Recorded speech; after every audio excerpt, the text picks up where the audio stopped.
Hello guys, and welcome. It is ThatSrb2DUDE here today, bringing you yet another Splatoon 2 video, which is none other than the supporters Q&A, which something I try to do every single month and eventually get a video out probably in the middle of the month or the start of the month. So here we are in the middle of the month of June. This is the questionnaire from May and all that type of stuff. So let's get into it.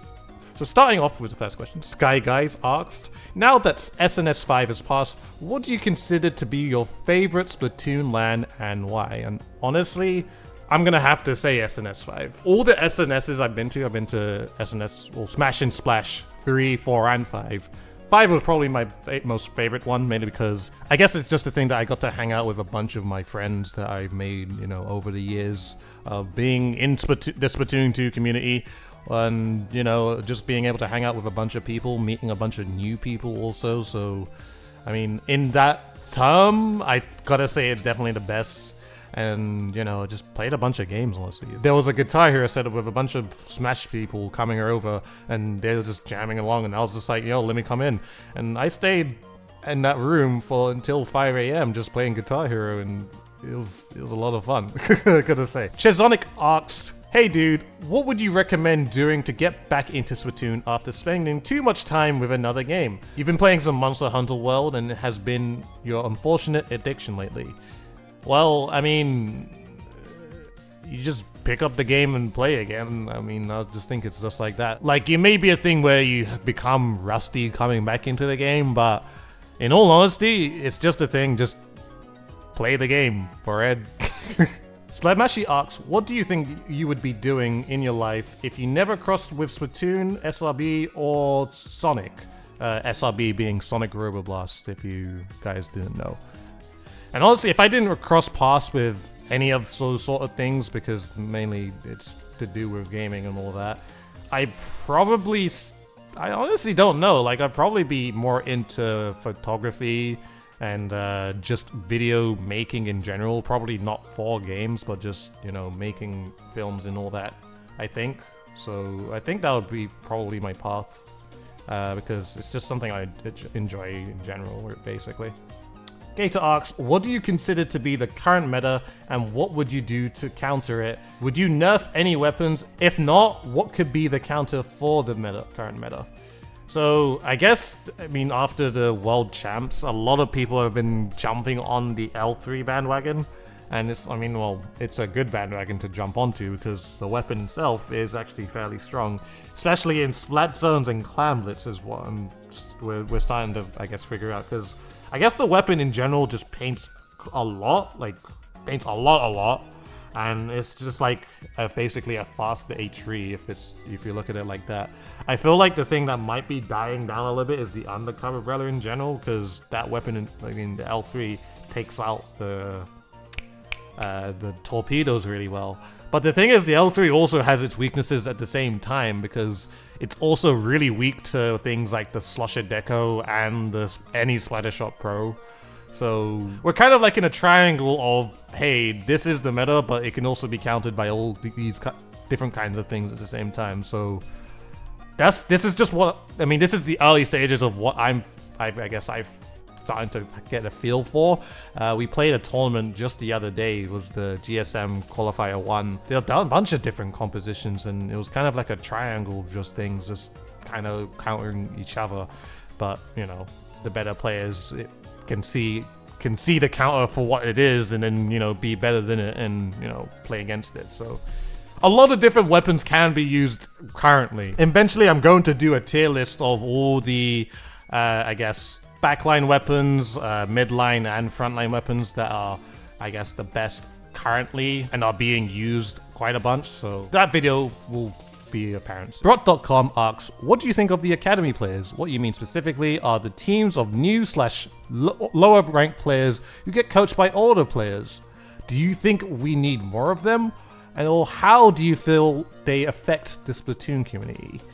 Now, I mean, I don't really feel like it's a necessary thing for people wanting to have to coach other people. Like, you do it if you want to. Like, it will definitely be a thing where it can help new teams out if they need some guidance on stuff, but it's not a thing where people really need to be spoon-fed. It's like I really feel like the best thing that a team can like really develop is if they can figure out the problems as themselves. Like if there's a coach, it would be a good thing if you're a coach to say, hey, if you guys lost in a game, what do you guys think went wrong? Then they can give the coach their input of what they think that went wrong, and the coach can can agree or disagree, depends. But if it's a thing where, you know, the team can actually identify, okay, this is where we're going wrong, and this is how we probably could fix it, you know? I feel like as a team, if you're able to do that, then you're probably more capable of actually,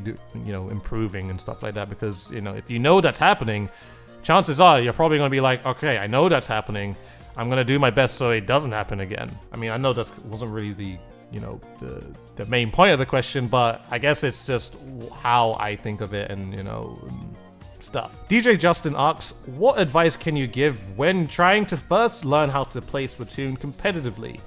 Now, there's a bunch of different things. So first one is you should not be able to tilt. Like, you just need to turn down your tilt. If you're an angry gamer, that needs to stop right now, because you're about to get real angry if you keep that up. Tilting in honestly any game that's, where it's competitive and you're trying to face another person that does the same thing as you, it will only make you play worse. And I mean, I've said that before. It's kind of an obvious thing. It's, if you think about how angry you're getting or how bad this situation is, X problem, whatever, that's maybe not even relevant, you're basically turning your attention away of what you're trying to do. You're trying to win the game, so focus. Another thing is knowing what you're getting into. Now, playing anything competitively is very different to playing solo queue or anything of the sort. Because, of course, you're talking to your teammates and you're doing callouts and all that type of stuff. It's a completely different environment of how you want to play the game. Sometimes I feel like people just expect to come in like, hey, I'm the Slayer, I'm the Tech, I'm just gonna go in, gonna get 18 kills and get 0 deaths. Now, the thing that's gonna happen in competitive is you're going to die. It's gonna be a thing that's gonna happen, and you're not gonna be able to stop it. A majority of the time, if you're having a good game, you're probably gonna get KD ratios of usually that's gonna be in the range of 0.5, and maybe if you're good, 1.4. The thing is that there's gonna be a bunch of situations that are unavoidable in competitive, which means that you're going to die and stuff. But the point I'm trying to also make is that even though you're probably gonna die a lot, you're working towards dying less and getting more kills consistently and, doing the objective and all that type of stuff too. You're trying to do a better job of being consistent at being better than everyone at, the same thing that you're doing, obviously. So it's always an important thing to always give players that respect that, hey, that this person also knows a bunch of stuff and I also know a bunch of stuff also. But what my objective is to be better than that person that also knows a bunch of stuff. So you don't want to be toxic about it, obviously. You don't want to be like, oh my god, this person sucks, or this person's just trash, you should probably just uninstall the game. Can't do that with Splatoon, but just understand that things like this will happen. So yeah, that's all I gotta really say. Ninja King asks, how often would a low skill player need to play / practice to become a high or higher level player? Now, honestly, there is no time period of how much you have to play to become certain level, because, I'm just saying, like, there are plenty of new people who come into this game, and, there are people like me or anyone on my team, honestly, who have been playing this game for 3 years, and I'm just saying, there's people who've only just played Splatoon 2 and they're already at the top at the same time. So even though it may be a thing where I've had 2, actually probably 3 years of experience at this point, or 4, who cares really? It's still possible for someone who just got Splatoon 2 the other day just to actually learn and actually go straight to the top. For a low skill player, it just needs to be a thing that they need to identify what's going wrong. Understand what weapons are strong also, what weapons are strong where, what positions are great, when to do what. Like, it's just a big learning process, and of course people are gonna learn faster than others, but until a low skill player actually gets through that, then eventually it'll be a thing until they succeed. BPOP asks, hey dude, I'm not the most confident player when it comes to playing Splatoon, You think you're very bad at the game since you've never reached 2300 in X rank despite being in it for almost a year. Do you have any advice on how to improve your confidence? Well, the first thing is stop calling yourself bad. It tends to be a thing where a lot of people who do play competitive, like, if they go into a situation where they die constantly, it doesn't necessarily mean that you're horrible or bad, because there's some situations where it is literally unavoidable, although there can be some situations where you just need to learn to be better at that. By calling yourself bad, it's just a thing where you're just kind of demoralizing yourself instead of, like, boosting your confidence of saying, you know, I'm better than the majority of people in the world at this. Therefore, I should always try my best to always have fun at the same time and also learn. I also just think focusing on having fun with whatever you're doing is the best part of improving your confidence, because, you know, if a really bad situation does happen, then it's a lot easier to, like, shrug off, because if you enjoy what you're doing, it shouldn't be too much of a problem. Sakura asks, hey, I know I can speak for everyone and say, did you know the viewers love you, dude? Yeah, I do. And I love everyone with my viewers as well. Stardock asks, any tips for advertisement? By that, you mean promoting YouTube's and Twitch channels and stuff like that. Well, to be honest, other than, like, posting stuff to your Twitter or posting to your community tab if you have one, or just collaborating with other YouTubers and Twitch streamers. I mean, those are I guess, the main ways of how you can advertise and all that type of stuff. But I don't really feel like stuff like that, like, really does boost a channel, honestly, because I feel like the best thing in my experience is just a thing where if you're talking about things that are controversial or talking about really interesting things about anything, I mean, could be to do with Splatoon, or a more recent event that just happened. I mean, people tend to search that up, and it's just stuff in general that gets views very easily. So if that's a tip for you, if you need it, there is one right there.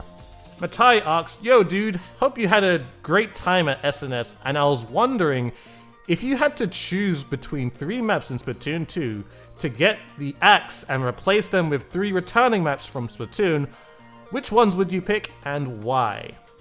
Now, honestly, this is very easy. We're axing Schellendorf, we're axing Skipper, and we're axing Moray... Oh god, I just hurt my hand. We're axing Moray Towers as well. I mean, I don't know why they said that map's a fan favorite. With that, we're going to bring back Museum de Alfonso. I hope I said that right. Alfonsino, I think. We're going to bring back Hammerhead Bridge. And we're going to bring back Mahi Mahi Resort. And also, because I know you said 3, but let's just say 4. We'll also bring back Flounder Heights. Just so that people in the comment section don't try to axe me. And the reason why? Those maps are just better than the ones that I just said that I wanted to axe. So, yeah. Alexandra Sketched asks, hey dude, when will you 1v1 me? Dude, it's smug. On an actual serious question though, what are your top 3 wish list items for Splatoon 3?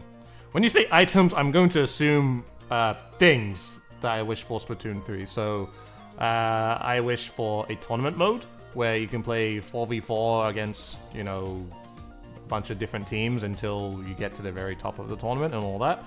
I wish for better motion controls, because the motion controls in Splatoon 2 suck. Although they're still better than sticks, they still suck. Compared to Splatoon 1, I mean, I'm never gonna get over that. And I also wish that every single weapon in the game has 3 different variants. It could be a thing where they start the game with 2 weapons, and when it comes to content updates, they can add the 3rd variant of each weapon going into, you know, progressing with the game if they want to continue that type of stuff. So there's that. Jago asks, hey dude, now that the Pokemon Direct has passed, have you decided which version to get? You're getting both. So I believe my brother is going to be getting Shield, so it seems that I'm going to be getting Sword, because I was saying that I was going to get the opposite version to him, because reasons. So there you go. Horomar asks, do you stretch before and after playing? And if so, what do you do? So I don't stretch too often, and it should be a thing I do, especially when you play a game like Splatoon, because you're moving your arms and fingers and all that type of stuff. But here's I guess a little chart made by Captain Hanyu. These are a couple stretches that you probably should do when playing Splatoon, and you know, it's good to do it before and after. Make sure you don't stretch with cold muscles though, I would say, because that's pretty bad. Make sure your muscles are warmed up and all that. Fern asked, how long did it take you to fully integrate substrafing into my gameplay?